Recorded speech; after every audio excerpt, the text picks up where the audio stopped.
You know your family is toxic. That's why you clicked on this video. You know you are being treated in a way you don't deserve. You know that guilt tripping has become normal, screaming, manipulation disguised as love. And the worst part?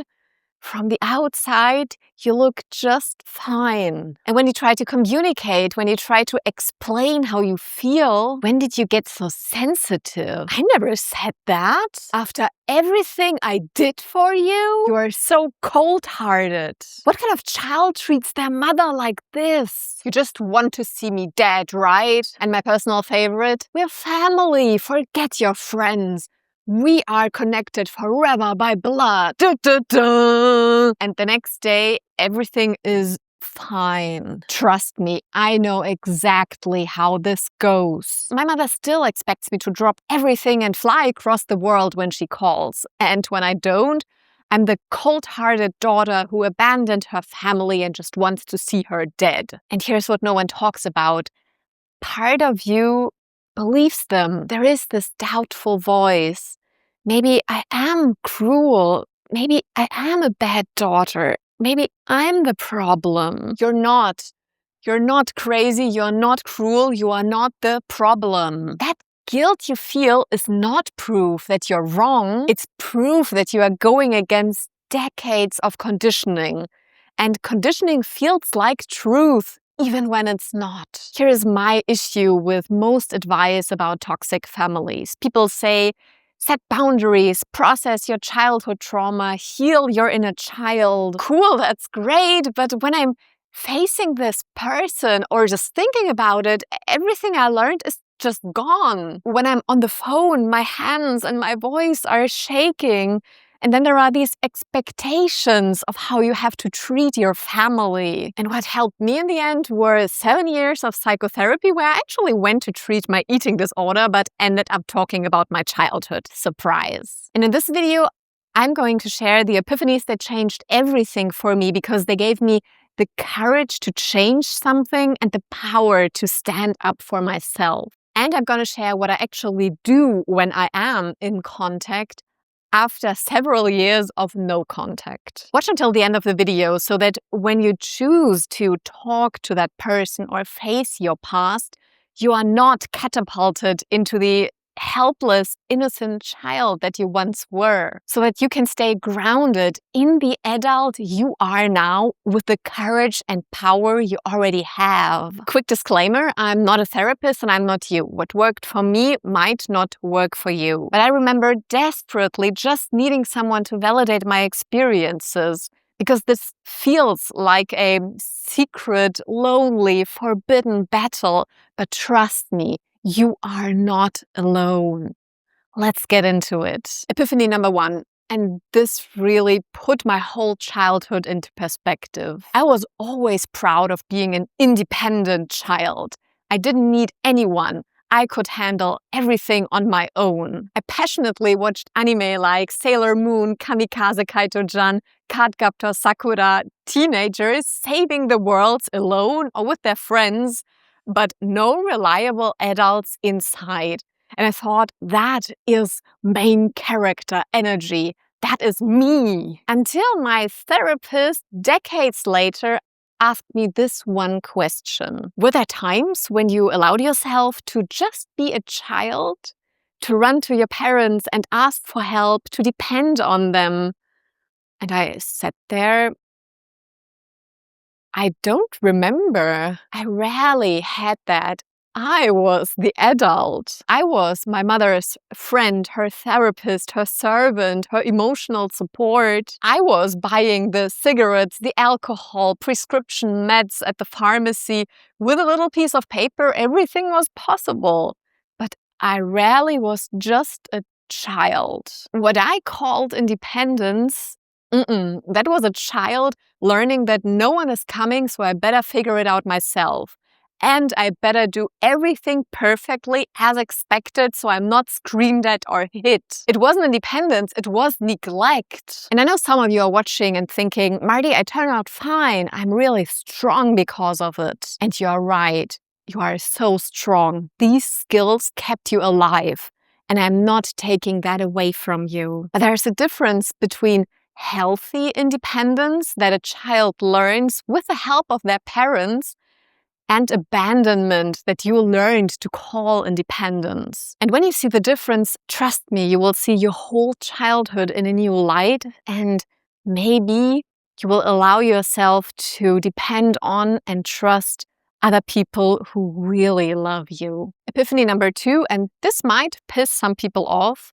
Blood is thicker than water. You have heard it 1,000 times, and your family has probably weaponized it against you. We're family. No matter what happens, we stick together. Blood is thicker than water. But here's the thing. This saying has been twisted to mean the exact opposite than its original meaning. The full phrase is, the blood of the covenant is thicker than the blood of the womb. It means the bonds you choose, your tribe, your friends, people who actually show up for you, are stronger than the family you were born in.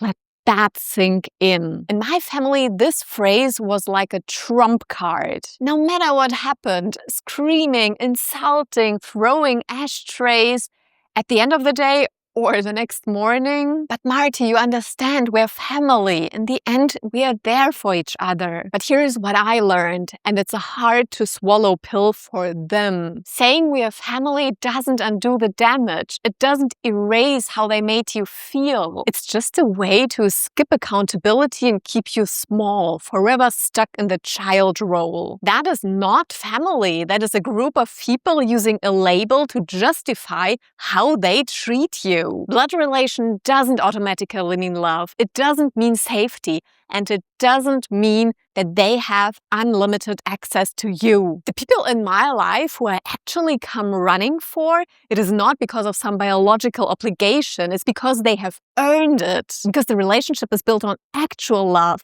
actual care, actual respect. So know in your mind, guilt tripping with blood doesn't work.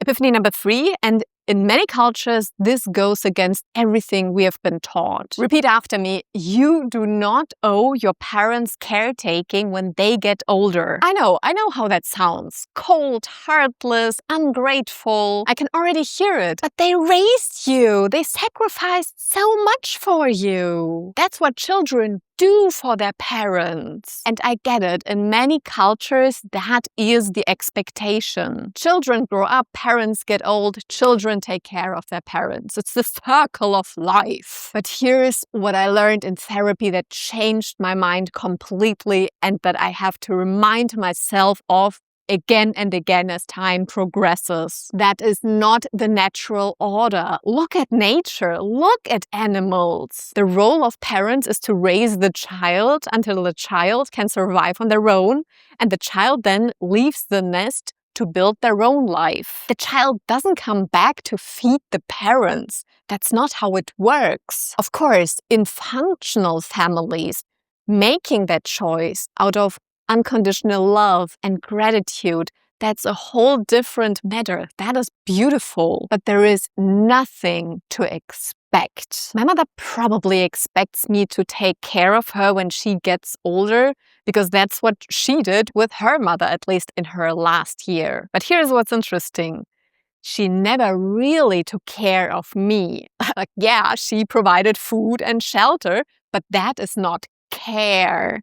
That is the bare minimum. When I was a child or an adult who really needed support, she was so absorbed in her own life, her own pain, her problems. She wasn't there. So I had to honestly ask myself, why am I supposed to do something for her that she never did for me, even though it was her duty? You are not their caretaker, you are their child. It is not your job to fix what they broke, to be their nurse, their emotional support animal, just because you share DNA. It's their job to earn enough money so that they can hire help, so that they can go to professionals. They can figure it out the same way you could figure out how to live your whole life without them. It's not about you. It's not about you being cold, ungrateful, or a bad child. It's about taking responsibility. You for yourself and they for themselves. On to epiphany number 4, and this one is about understanding who you become when you are around them. Here's what I noticed. I am a completely different person when I talk to my mother. In my normal life, I am warm, I'm expressive, I cry at movies, I laugh loud, I'm emotional in a healthy way. But the second I'm on the phone with her or visiting, I shut down. I become objective, rational, cold, like a machine running a program. I don't feel anything. I just function according to the script that I know since many years. And my mother then called me cold-hearted and unemotional. And for years, I believed her. I thought there was something wrong with me. Why don't I feel empathy or pity? Until I realized that's not me. That is my coping persona. My mother's coping strategy was emotional outbursts, crying, drama, screaming. That is how she dealt with pain. So I went to the opposite extreme, the calm one, the rational one, the one who doesn't react. Because if there is chaos, someone must be in control. And that was my armor. That was how I survived. But your coping persona is not your real personality. It's a mask you learn to wear because it kept you safe. So here's what I want you to do. Think about who you become around those toxic people. What is your coping mechanism? Are you the cold one, the invisible one, the peacekeeper, or the one who explodes? And maybe right now you are convinced that is just who I am. So I want to invite you to look for those small moments where you feel safe. Maybe it is when you're on your own or with your pet. Who are you then? Because I guarantee that there is a difference. And seeing that difference is the first step to taking off that armor and becoming yourself again. Epiphany number 5, and this one saved me from years of frustration. Your parents probably don't realize that you have your own life. My mother doesn't understand that I am self-employed, that I have my own responsibilities, my own schedule, my own things to take care of, my own life on the other side of the world. When she told me to come, she didn't even consider that I have work, or plans, or visa issues, or I don't know, a life. In their mind, you are still the kid living in the room next door, available on demand. And for a long time, I was so frustrated by this. Why doesn't she see me as an adult? First, she tells me that I have to find work, and then she ignores that work also takes time. And then I realized it is not her job to respect me. It is my job to respect myself. You can spend your entire life waiting for them to finally see you, to finally appreciate you, to finally treat you like the adult you are. And you will wait forever. Stop expecting different outcomes from people who are living their life on repeat. They are who they are. They treat you the way they treat you. And no amount of explaining, proving yourself, achieving something great is going to change that. Basically, if they don't work on their own stuff, nothing you do will ever make you good enough for them or will bring you the love you seek. You have to be there for yourself. You have to cheer yourself on. You have to respect your own time, your own work, your own boundaries, because they won't. Epiphany number 6, and this one I'm still learning. Sometimes you are allowed to be the child, not the rational adult who holds everything together, the child.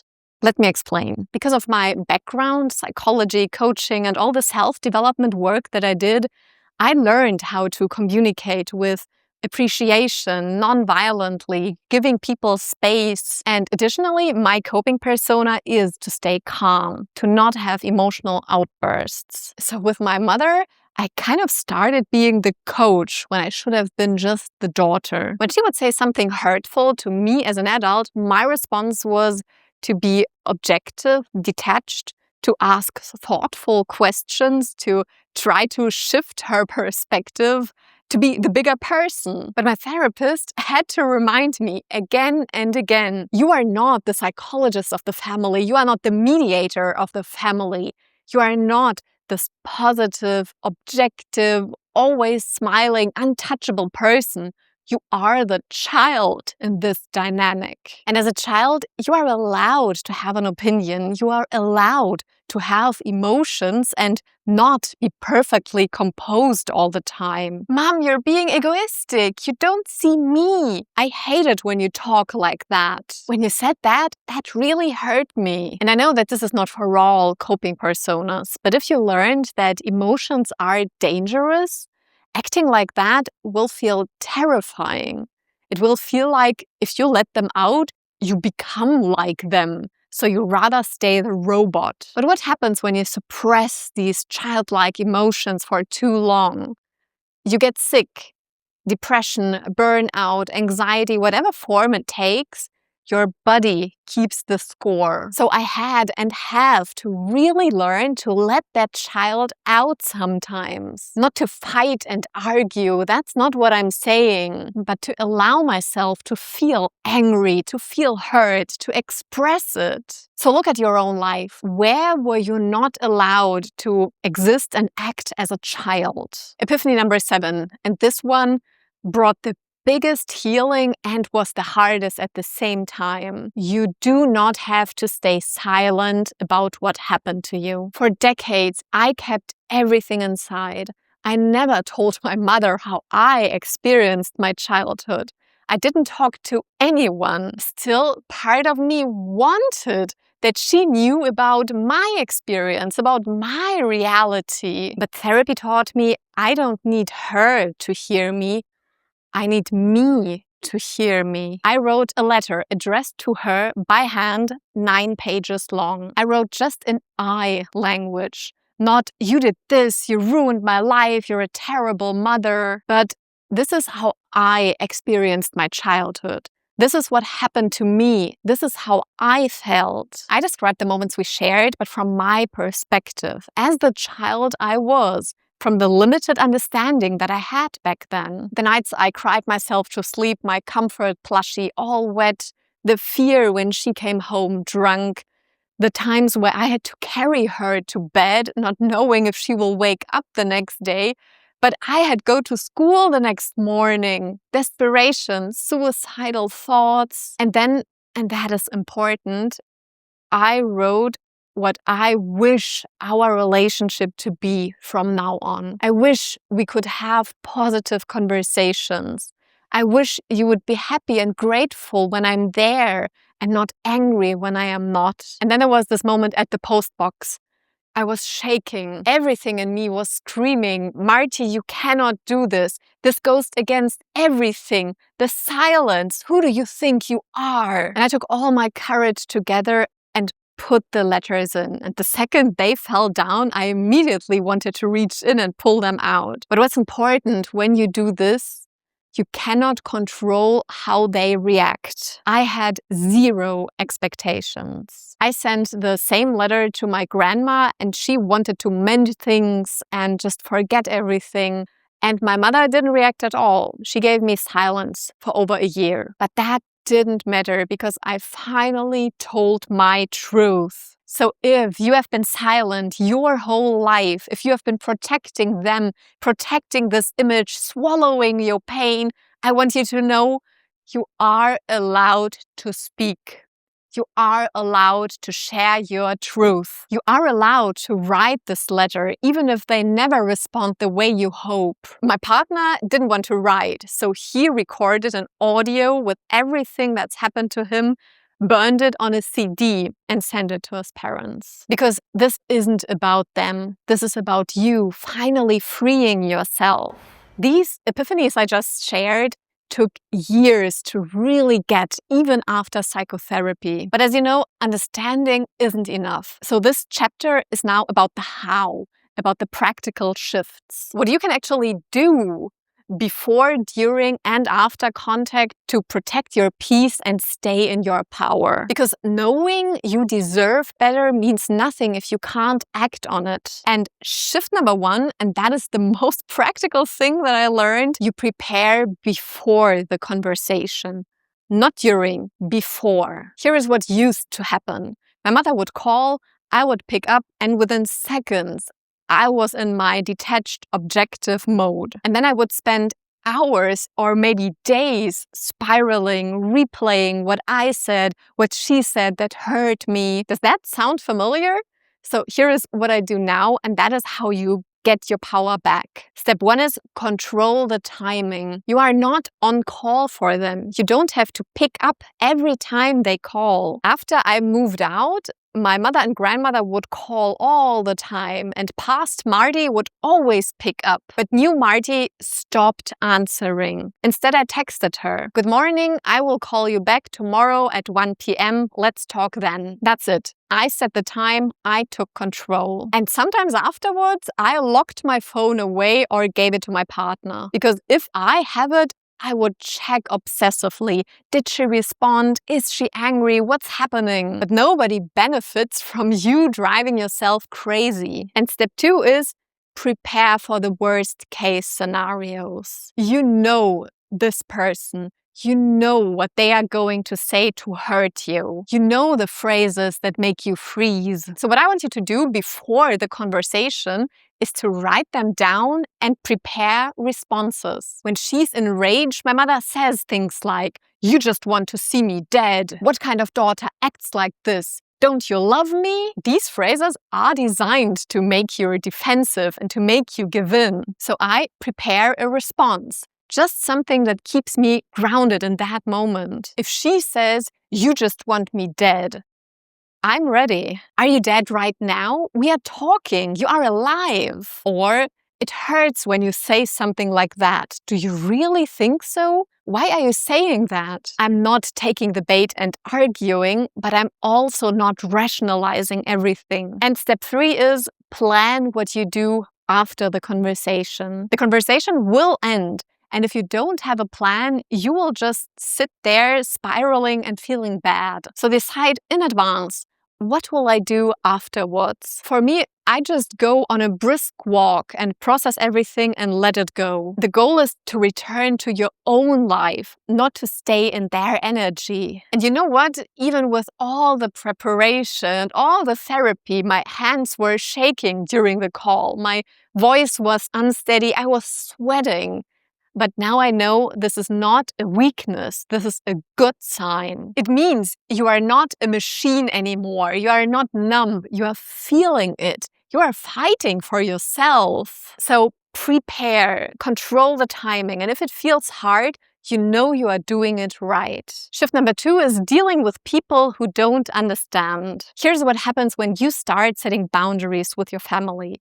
People will have opinions. One evening, I was sitting in the kitchen with my partner, his friend, and his girlfriend. The girlfriend asked, "When are you going home to your families for Christmas? I'm so looking forward to it." My partner said, "Home is here in Berlin.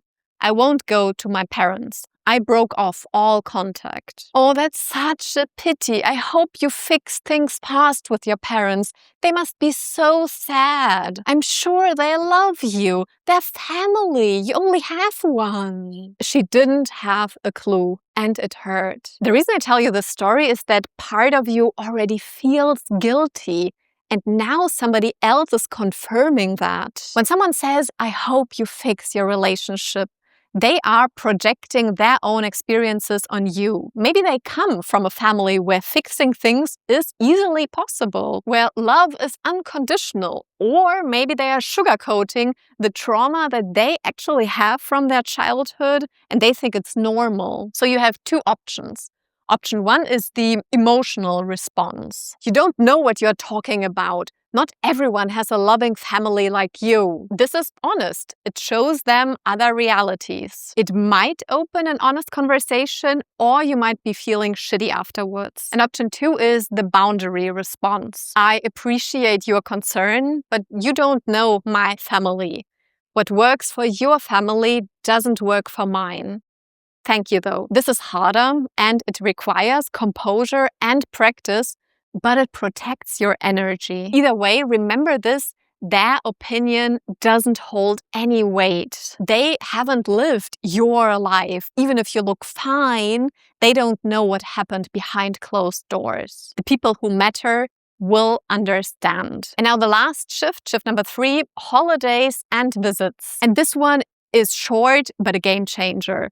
Take a hotel room or a dorm. And I know, maybe it sounds dramatic, maybe expensive, and it feels like overkill, but Let me tell you what used to happen when I visited home. And I'm pretty sure for you it's the same. I would stay in my childhood room, and the moment I stepped in, everything was the same. The old emotions, the old behaviors, the walls that I built as a child, everything was back. And when I returned to my real life, I needed weeks to feel like myself again. I needed to remind my nervous system, you are safe now. You are not a child anymore. And one time after Christmas, when I returned to Berlin, my partner told me, Marty, your eyes, you look so flat. I can't see you. And I totally broke down because I wasn't aware that this armor was back again. And that's when I made a decision.